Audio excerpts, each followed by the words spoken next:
Hello everyone, आज हम पढ़ेंगे chapter 3 of economics, poverty as a challenge. तो हमारी एवरीडे लाइफ में हम लोग को बहुत सारे लोग दिखते हैं जो हमें लगता है कि वो बहुत गरीब हैं, जैसे कि रिक्शा वाले या फिर सब्जी बेचने वाले या फिर जो प्लास्टिक कलेक्ट करते हैं या फिर जिनके पास घर नहीं है या फिर जो स्लम्स में रहते हैं। बट अगर मैं खुद को मुकेश अंबानी से कंपेयर करूंगी तो मैं भी बहुत बहुत बहुत गरीब हूँ। So how do we know if a person is poor? तो इसके लिए पॉवर्टी लाइन आई। पॉवर्टी लाइन को हम मेजर करते हैं विद इनकम एंड कंजम्पशन। तो हमने एक मिनिमम लेवल बनाया है इनकम और कंजम्पशन का। इस मिनिमम लेवल के नीचे किसी की भी इनकम है या फिर इस मिनिमम लेवल के नीचे कोई भी कंज्यूम करता है चीजें, तो वो पुअर है। और यही मिनिमम लेवल हमारी पॉवर्टी लाइन है। और ये पॉवर्टी लाइन समय और जगह के साथ बदलती रहती है। Let's take an example of USA. तो यूएसए में कार एक नेसेसिटी है, तो जिसके पास कार नहीं है वो पुअर कंसिडर किया जाता है। बट हमारे इंडिया में हमारी पॉवर्टी लाइन बहुत नीचे है। कार हमारे लिए एक लग्जरी जैसी है। तो इंडिया और अमेरिका में हम किन को पुअर कंसिडर करेंगे ये अलग अलग है। इंडिया में poverty line National Sample Survey Office measure करता है और ये देखता है मिनिमम सब्सिस्टेंस लेवल कि किन किन चीजों की इंसान को रोजमर्रा की लाइफ में जरूरत होगी। इसमें एनएसएसओ कंसिडर करता है minimum food requirement, clothes, footwear, fuel and light, education और medical requirement. So first thing first, minimum food requirement. ये कैसे पता लगाओगे कि कितना मिनिमम फूड रिक्वायरमेंट है? ये डिपेंड करेगा कैलोरी रिक्वायरमेंट में कि कितना कैलोरीज आपको चाहिए अपनी बॉडी के लिए ताकि आप नॉर्मल एवरीडे लाइफ जी सके। कैलोरी रिक्वायरमेंट हमारी एज, हमारे जेंडर और हमारे टाइप ऑफ वर्क में डिपेंड करती है। And depending upon these factors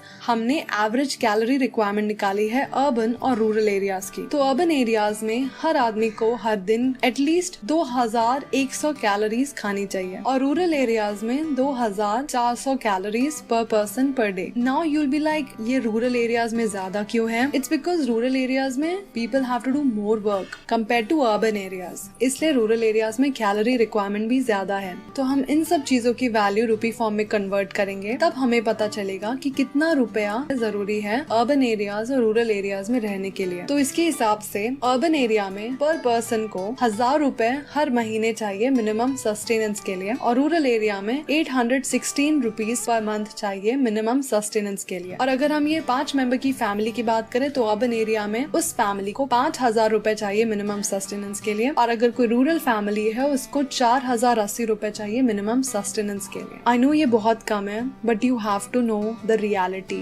लोग इससे भी कम में अपनी जिंदगी गुजार रहे हैं। पॉवर्टी हमें 2 तरह की दिखती है हमें इंडिया में, अर्बन पॉवर्टी और रूरल पॉवर्टी। अर्बन पॉवर्टी में आपके डेली वेज अर्नर्स या फिर रिक्शा वाले आ गए और रूरल पॉवर्टी में लैंडलेस फार्मर्स। तो पॉवर्टी चाहे अर्बन हो या रूरल, कुछ चीजें दोनों में कॉमन है, जैसे कि hunger and lack of shelter, कि लोगों के पास रहने के लिए घर नहीं है और खाने के लिए खाना नहीं है। Unable to send their children to school, poor लोगों के पास पैसा नहीं होता कि वो अपने बच्चों को स्कूल भेजे। It's more like they have a dilemma कि मैं अपने बच्चे को अपने साथ काम करने के लिए बुलाऊं ताकि हमें थोड़ा और पैसा मिले या फिर हम उसको स्कूल भेजे। सिक people can not afford treatment, तो जो गरीब होते हैं उनके लिए ट्रीटमेंट कराना भी बड़ा अनअफोर्डेबल होता है। Lack of water and sanitation, lack of minimum decent living and sense of helplessness. According to government reports 1993-94 में इंडिया में 45.3% लोग पॉवर्टी लाइन के नीचे थे। 2004-05 में 37.2% लोग पॉवर्टी लाइन के नीचे थे। 2009-10 में ये आंकड़ा 29.8% हो गया और 2011-12 में 21.9% लोग पॉवर्टी लाइन के नीचे हैं। तो पॉवर्टी को मेजर करने का तरीका सिर्फ इनकम और कंजम्पशन से नहीं बल्कि हमें कुछ और भी फैक्टर्स देखने पड़ेंगे पॉवर्टी को एक्चुअल में मेजर करने के लिए, जैसे कि सोशल एक्सक्लूजन। सोशल एक्सक्लूजन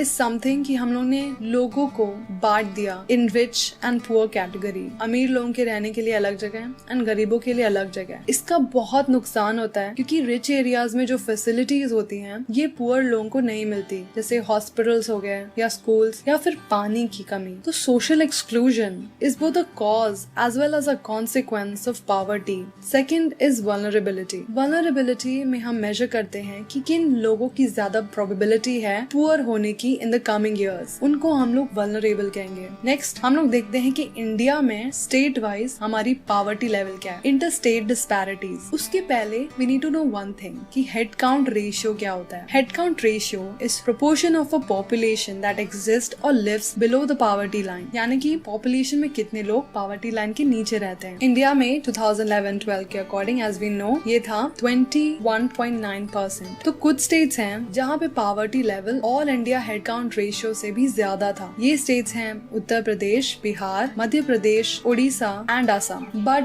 कुछ स्टेट्स ऐसे भी हैं जहाँ पे poverty level all India head count ratio से कम था, जैसे केरला, तमिलनाडु, आंध्र प्रदेश, महाराष्ट्र, गुजरात एंड वेस्ट बंगाल। तो ये तो रही इंडिया की बात। व्हाट अबाउट वर्ल्ड लेवल पे वर्ल्ड बैंक पॉवर्टी मेजर करता है। वर्ल्ड बैंक की रिपोर्ट के अकॉर्डिंग 1990 में 36% लोग गरीब थे और 2015 में 10% लोग गरीब हैं। I can see a drastic change. तो वर्ल्ड के अलग अलग पार्ट्स में पॉवर्टी में काफी रिडक्शन हुआ, जैसे कि सब सहारन अफ्रीका में 2005 से लेकर 2015 तक ऑलमोस्ट 10% का पॉवर्टी रिडक्शन हुआ। लैटिन अमेरिका में सेम टाइम में 6% पॉवर्टी रिडक्शन हुआ, वहाँ पे सिर्फ 4% लोग गरीब हैं। बट मोस्ट इम्पोर्टेंटली चाइना में सबसे ज्यादा पॉवर्टी रिडक्शन हुआ है। 1981 में 88.3% लोग पुअर थे, 2008 में 14.7% एंड 2015 में 0.7%। Like wow, we need to learn something. तो इंडिया में क्या क्या कॉजेज हैं पॉवर्टी के? Low level of economic development under British. तो ब्रिटेन की पॉलिसीज की वजह से हमारी लोकल इंडस्ट्रीज को, जैसे कि टेक्सटाइल्स को, काफी डिस्करेज किया। दे वांटेड कि उनके यहाँ की चीजें यहाँ पे आए, दे डिडंट वांट कि हमारी चीजें उनके यहाँ पे जाए। तो इसकी वजह से हमारे यहाँ लेस जॉब अपॉर्चुनिटीज हुई, हमारी इनकम की ग्रोथ रेट कम हुई। बट क्योंकि हमारी पॉपुलेशन बढ़ती जा रही थी, इसकी वजह से हमारी पर कैपिटा इनकम कम होती जा रही थी। Second, not enough jobs to employ all job seekers. So क्या हुआ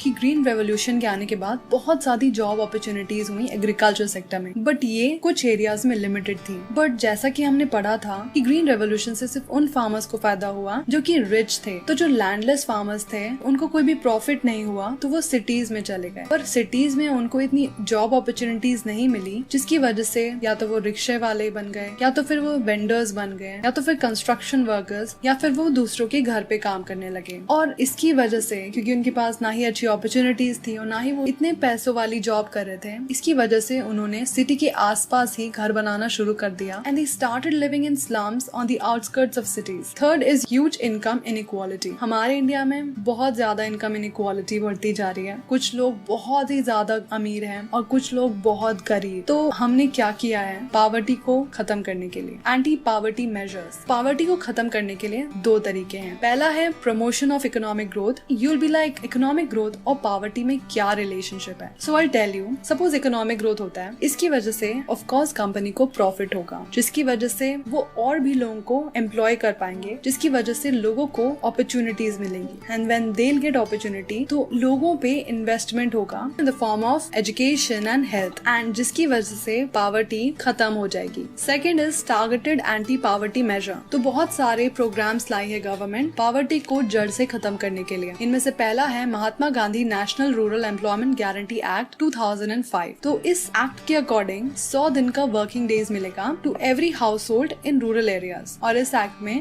1/3 ऑफ द सीट्स वुमेन के लिए रिजर्व थी। मनरेगा सस्टेनेबल डेवलपमेंट के लिए भी काम करता है in the areas of drought, deforestation और सॉइल इरोजन। नेक्स्ट हमारी स्कीम है प्राइम मिनिस्टर रोजगार योजना। ये लॉन्च की गई थी 1993 में और इसका एम था to create self employment opportunities for rural educated unemployed. हम लोगों ने पढ़ा था एजुकेटेड अनएम्प्लॉयड क्या होता है, और ये सेल्फ एम्प्लॉयमेंट अपॉर्चुनिटीज मिलेंगी स्मॉल बिजनेस या फिर इंडस्ट्रीज लगा के। नेक्स्ट जिस स्कीम की हम बात करने वाले हैं वो है स्वर्ण जयंती ग्राम स्वरोजगार योजना, जो कि 1999 में लागू की गई थी। और इस योजना का एम था लोगों को पॉवर्टी लाइन के ऊपर लाना with the help of self help groups, bank credit और सब्सिडीज के साथ। सो अभी तक पॉवर्टी के लिए गवर्नमेंट ने बहुत सारे स्टेप्स लिए हैं एंड आज से थोड़ा प्रॉब्लम होता है क्योंकि हमारी इंडिया इतनी बड़ी कंट्री है, इसके इम्प्लीमेंटेशन में बहुत सारी प्रॉब्लम आती है। But at the end of the day we have really improved a lot and I wish हमारे इंडिया से नहीं पूरे वर्ल्ड से एक दिन पॉवर्टी खत्म हो जाए। So it's the end of the video. अगर आपको ये अच्छा लगा तो give it a big thumbs up and subscribe to my channel. Bye.